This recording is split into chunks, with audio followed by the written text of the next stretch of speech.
మన ఎక్స్పీరియన్సెస్ అన్నీ నీ నవల్లో నింపేశావు. ఇదంతేనా రాము? కామం క్రోధం. I love you, Vic.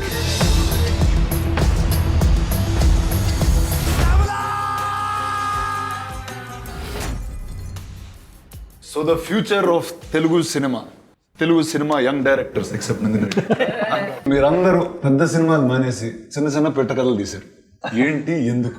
Youth తో స్టార్ట్ చేద్దాం. సార్ అంటే ఇది స్టార్ట్ చేసినప్పుడు we didn't expect the pandemic to hit us, but I think it's perfect timing for us also. I was super excited because నేను వచ్చింది షార్ట్ ఫిల్మ్ బ్యాక్గ్రౌండ్ నుంచి మళ్ళీ వాపస్ వెళ్తున్నాను అనిపించింది. It was damn exciting for me. I actually had a huge passion for crime films, Tarantino, Guy Ritchie and all these kind of cinema. But I could never do it because all I had was 1 crore. So, in 1 crore, if I had to do a theatrical film for my first feature, I had to do a rom-com. So it just made perfect sense for me because I knew that Rana sir wouldn't be there in the film. I was lucky enough. Because you're a submarine, man. First film you're a submarine. Perfect boy toy and man. No, so it always chalked it out like that. But having said that, after a couple of films, I realized when this opportunity came by and had an amazing amount of freedom in terms of timeline and everything, I really wanted to really explore, and this was that Coen Brothers kind of thing where you have a dark humor and you also see something shocking and you just see how human nature is. So I went all out on this, and the team was also really pumped to do it. So we explored ourselves as filmmakers, and I had a blast this time. So నాకు నీదేంటి? నేను last join అయ్యాను. వీళ్ళందరూ finish చేసేసి it was about to release when the pandemic hit and I joined in the end, which I thought would be interesting because I never done. ఒక చిన్న story చెప్పలేదు, పెద్దది మామూలుగా ఇంకా years and years you'll shoot. So I thought this will be cool to tell this story in a few months and He shot it in 5 days. Can you believe that? Yeah. He's shooting in 5 days. Because otherwise it's like, you know, you have a kid and then by the time movie is done is 3 years and all that. So I thought this will be a little quicker. But again, the kid's 5 and all now. He's grown older for this also. So it took a pandemic for Netflix to get Nagashwin on board. I shot it in 5 days. And we shot really fast. Yeah. Always the most unique names possible. Chapandi, what was you came from short films, or rather when we first met you were making many short films, interesting ones. He always had a world that's unique. In his regular films, he's always either in space or on the ground. He's never on Earth. So he's picked feature films like how you guys have picked genres. So over to you. Meeran, what was your experience in making this film? This one, I wanted to tell a story in a way that when it ends, when 10 people are watching it, 10 people understand it 10 different ways. It's a simple story, but the characters were made complex. Yes. Simple.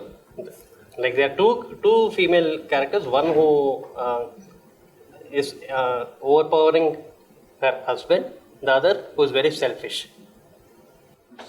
So these two women mindsets, how they play the game. Nandini, you.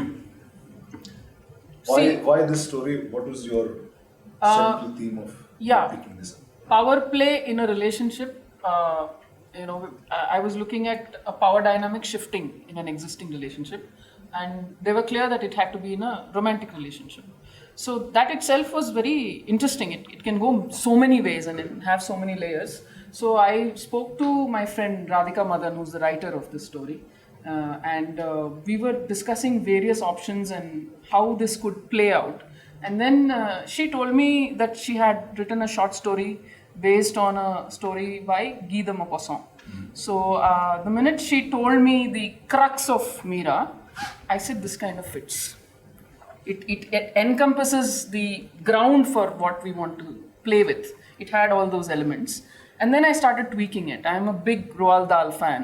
So I kind of liked that big bang in the end, which you didn't see coming. And then you go back and you watch the whole thing and you say, oh, that was planted all along. So that's how we kind of had fun with it. And it gave me the space to tell a short story in a cinematic style, to give it that little lift and that little finish. So let's talk Netflix.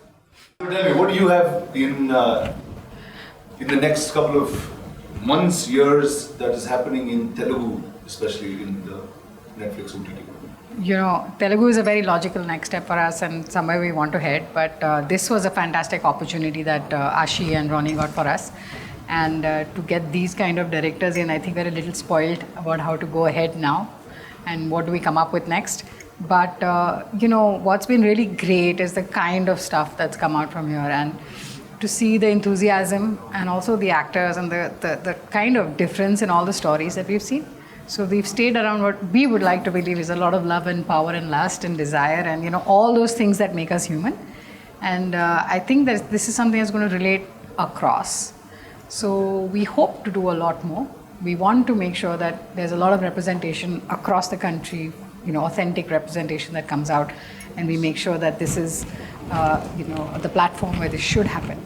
And with the support of all you amazing people, we shall be able to do it. Super. Like, I mean, we've been watching Netflix even before you guys got to Telugu. Now, there's a culture of each city, country, or the globe that we as audience get to view, and that's culture that we'd like to bring out too. And I think what you all have done with this is probably the first step to many things like this. Awesome. Yes, thank you. I would come into the two of you. What was the thought of bringing these directors on board, and why short films? You could have easily made big, long format, 10-hour, 20-hour long storytelling with these fine filmmakers.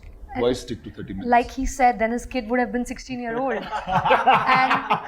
and he would have not given us that kind of time. But no, honestly, the idea of doing the short film or doing this anthology together was that give these guys the same theme and have them take their point of view on that story. So it's almost like you are talking about love, lust, power play, drama, and it's her point of view, his point of view, and they're all so different and such different minds that they all come together, but end of the day, they're all trying to say the same thing in just different voices. So I thought that was really nice, and that is the uniqueness of an anthology where you give everybody the same theme, but they all do it very differently. And we were very fortunate to have 4 of them do it. They're all really interesting minds, and they've done a really good job. And yeah. So just like, what is like? Now these are filmmakers that are established. They get to tell new and interesting stories on a platform which is global. What is it that filmmakers have to be ready for? What is it that, because it's very new for all of us. There's a format that you can change from 2.5 hours, 3 hours to something else. It's actually a mind shift for us. And the fact that we're not watching it in a theater, we get to watch it at home, is still not as audience, but as filmmakers and writers and actors, that becomes the problem. The idea is always like to tell something that's really like, I'll go back to the word authentic, something that's honest and true to what it is that you want to say. Authenticity is not always that's something that's only grounded or from like a smaller town. It can be something that is, you know, authentic to the world that it's meant to be, even if that world is a make-believe world. It just needs to be true to where it is, because I think that's the biggest learning that we've had, is that the audience smells it. They know exactly why you've made what you've made. And that's what we're hoping to like bring in people. Like for example, we don't give briefs. We don't say that this is what we're looking for. We want you to come and tell us what it is that you want to say. And I think somehow that passion translates, and that's essentially how we look at it. It sounds, it sounds almost utopian, but we want to try and stay like that. We don't want to say that we're looking for 3 comedies, 2 films in Telugu, one film in Tamil. We want to do something in, you know, it's not that. The idea is the story, because we do believe that we subtitle and dub our films in about 30 languages. So it should be agnostic, because a great story can come from anywhere and go everywhere, right? And I think the most exciting thing is always like to see your film on a row alongside with other people in the world, and people making the choice. And you know, we all believe at Netflix that we have the best talent in India. We just have to try and just make sure that the rest of the world gets to see it. And so, no pressure, guys. I want to add to this that this has been one of the best producer experiences I've had, and I think I speak for all of us. Absolutely.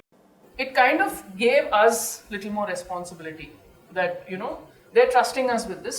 Let's really put our heads into it. And Nagi was not yet there at that time, so three of us kind of ran by our stories, and then we gave each other our opinions on what was working, what was not. We had that kind of thing. So we were very conscious that let's make this work. Let's put our best foot forward. And that was very liberating for us. There was nobody holding us by the scruff of the neck and saying, what is that? And then they went and saw the final cut. That's it. And then they gave us their comments on that, and that was it. It was beautiful. So 19th of February. Yes, 19th of February. Telugu cinema audience వచ్చి ఈ young new film makers ని Netflix లో పిట్ట కథలతో చూస్తారు. So all the best to all of you guys, and thank you Netflix for doing this. Thank you RSVP for putting this together. We're hoping you're doing many more unique films and break the mainstream mold with new and interesting voices that you find. For sure. And see you guys Feb 19th.